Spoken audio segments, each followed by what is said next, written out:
Pero la segunda revolución fuerte fue justamente la revolución que trajo Moisés, que fue como el nacimiento del pueblo judío. En Abraham era como una pequeña familia.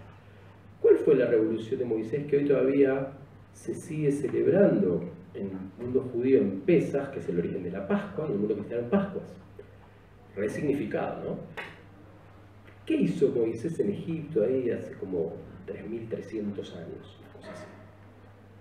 En Egipto, lo que hizo Moisés y un grupito de gente, además de enfrentarse al poderío más fuerte de ese momento, digamos, la potencia más fuerte de ese momento, ¿con qué se enfrentó? Con una sola pequeña y enorme idea que está mezclada en lo que acabamos de explicar, y que es probablemente lo siguiente: salir de la idea de que no hay destino, en el sentido de que todo está escrito.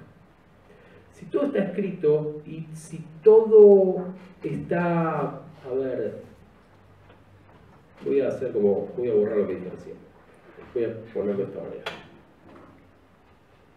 En Egipto la gente creía que la naturaleza era igual que la historia. O como puede ser al revés, que la historia es igual a la naturaleza. Me explico. Uno ve la naturaleza como la naturaleza, repetitiva, cíclica, inmutable. O sea, una florcita hace así, crece, salen los pétalos, qué sé yo, y después se muere. Primero la primavera, después el verano, después el otoño, después el invierno, el sol, los años. Bueno, todos los procesos naturales son absolutamente, les diría, qué sé yo, eternos. No cambian.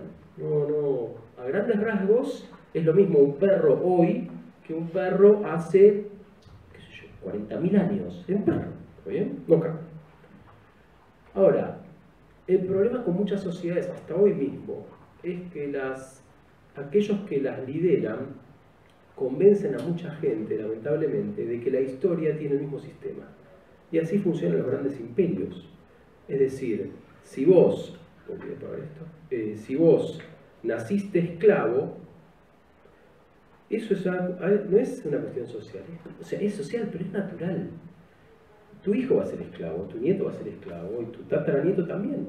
Pero yo, que nací faraón, es obvio que mi nieto y mi bisnieto y mi recontra tataranieto lo será así, porque las cosas de la sociedad y de la historia son asimilables a la naturaleza.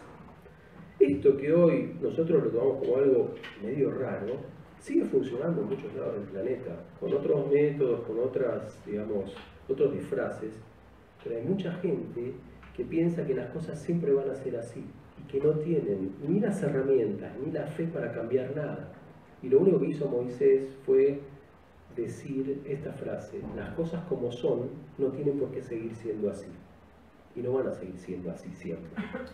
Entonces, esto hace que hoy todavía en la Argentina, en nuestra patria, nuestra madre patria, todavía sigamos viendo mucha gente, lamentablemente, que compró esta idea, que piensa que las cosas son como son y que no se van a cambiar.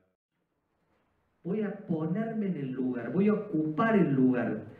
Cuando Santa Teresita del Niño Jesús, en su vida, donde escriba el caminito espiritual, va a decir: cuando me muera, yo quiero ser capaz, pero que el Papa es muy devoto de Santa Teresita, quiero ser capaz de tirar rosas en aquellos lugares donde nunca crezcan. Ese es el sueño de Teresita, ¿no? Fíjense. La sustitución vicaria, nosotros queremos eso, ¿no? Los cristianos decimos: Jesús le puso el pecho, le dijo Dios: acá estoy, no se lo conté a ellos, contámelo a mí todo, yo pago. Esa es la sustitución vicaria en criollo, ¿no? Yo pago por todos.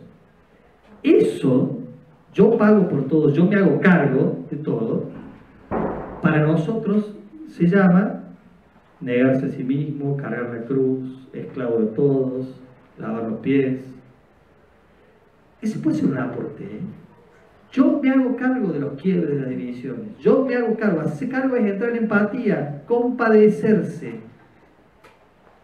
Distinta sería la Argentina si nos miráramos con misericordia.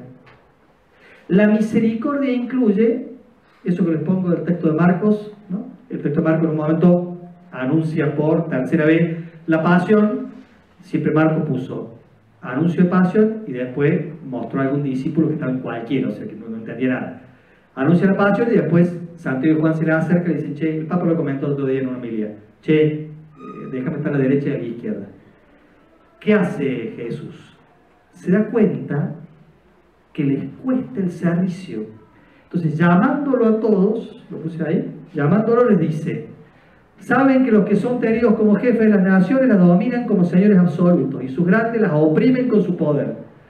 Pero no ha de ser así entre ustedes, sino que el que quiera llegar a ser grande entre ustedes será su servidor. Y el que quiera ser el primero entre ustedes será esclavo de todos. Entre ustedes, servidores. Al resto, a todos, a aquel con el que soy intolerante, a aquel con el que solo me da para decir, pobrecito, te aguanto y nada más. El dato de fe nos dice, de ese esclavo. La misericordia, la empatía, la compasión, supone desde el corazón creyente decir, yo quiero sustituirte, yo quiero hacerme cargo de tus errores y dificultades, yo quiero servir, incluso hay, cuando Juan dice amo hasta el extremo, inmediatamente dice, le daba los pies. Y algunos autores dicen, el extremo de ese amor fueron los pies de Judas, del traidor, del ladrón para Juan, ¿no? Fíjense qué lindo pensar en esa clave de la misericordia, ¿no? Por eso la propuesta para mí tenía que ver con estos dos valores, para mí, para Isla y para Diego. La tolerancia como un valor que podamos compartir con el resto de la sociedad y la misericordia, claramente, con, Marcelo podría decirle mucho más que yo todas las raíces de las palabras hebreas atrás. El tener y el ser, y uno se define en vez de por lo que es, por lo que posee, está en serios problemas, y puede estar en serios problemas por lo que posee, tanto por carencia como por exceso, ¿no?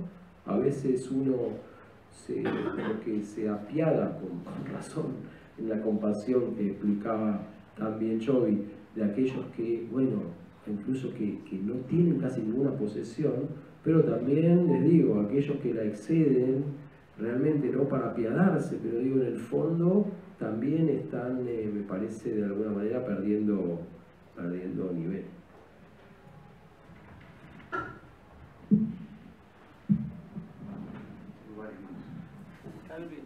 No todos los padres imparten letras y no todas las madres imparten fe. ¿Pueden aquellos que no tuvieron la contención de un sano grupo familiar adquirir esos valores?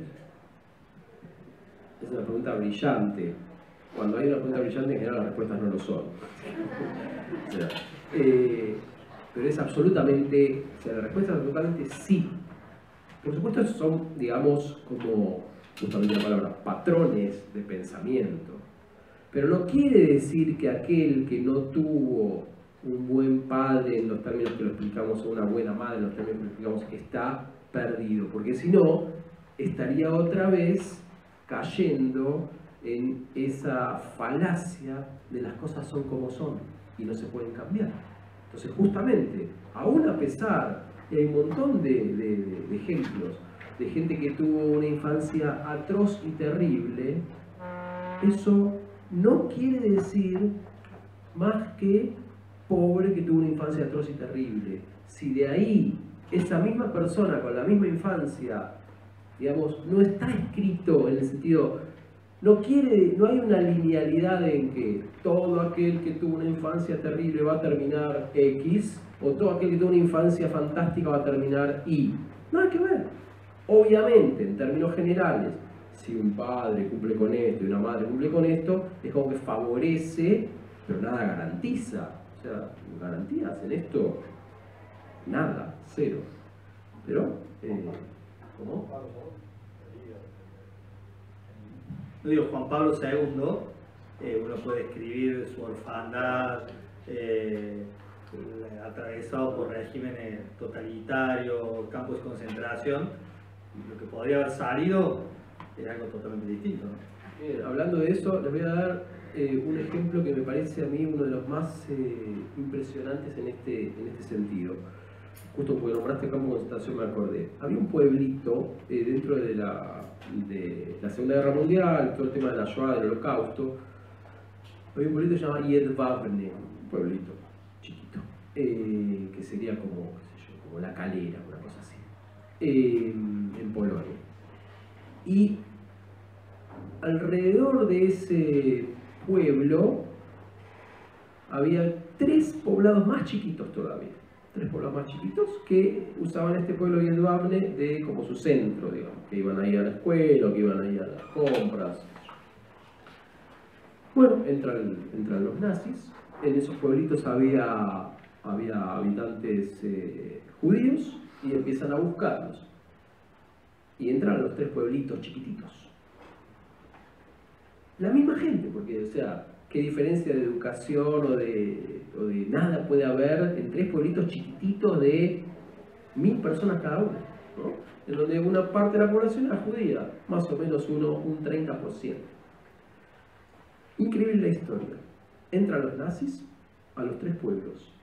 En un pueblo, supónganse, no sé los números exactos, pero para poner así a grosso modo, en un pueblo, los habitantes del pueblo ayudan a los nazis a poner a todas las familias judías adentro de un granero y lo prenden fuego. Está documentado. En otro pueblo dejan que los nazis entren y se lo lleven, no hacen nada. Y en el otro pueblo esconden a la mayoría y se salvan una gran cantidad.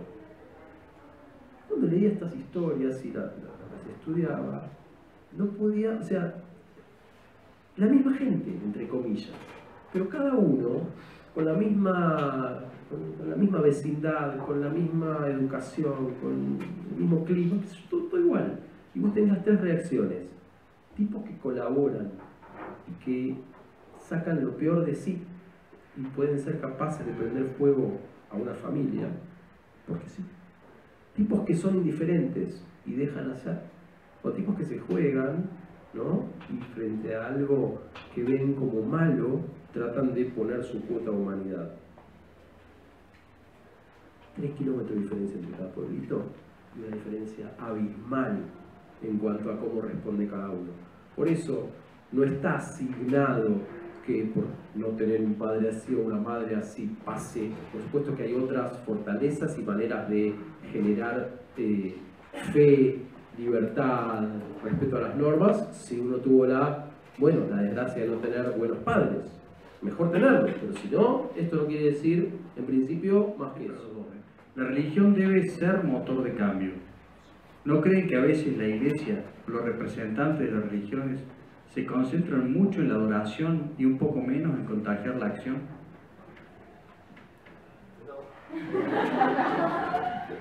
Dijo la Iglesia. No, primero. No, hay que hablar.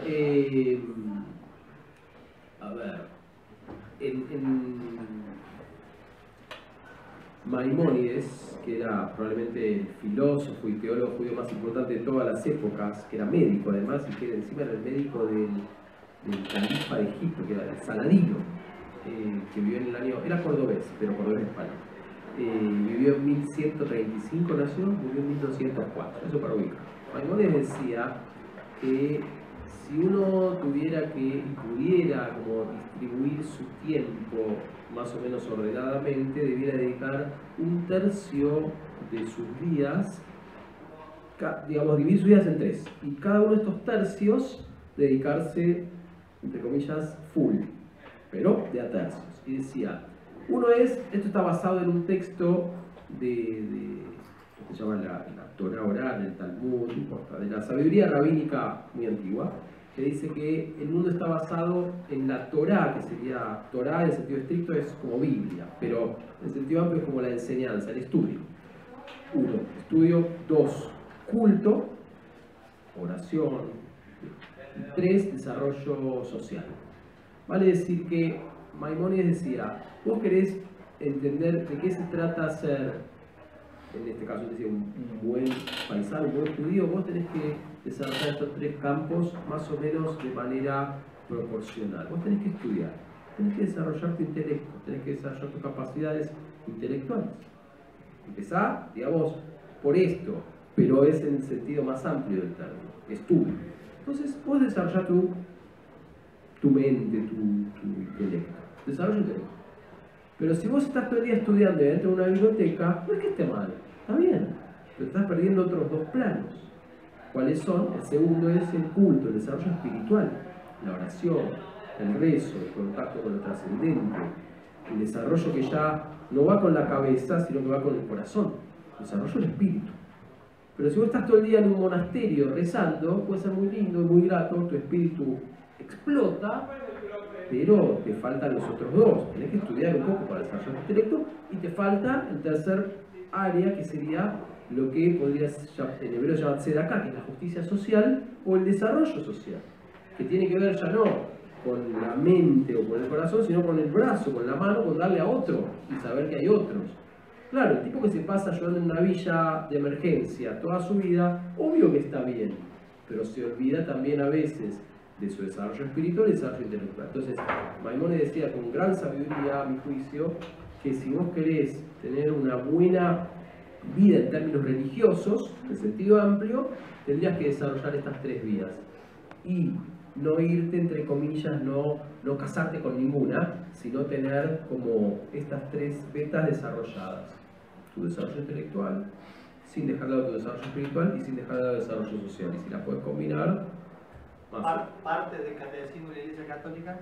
¿Cuáles son las partes del catecismo?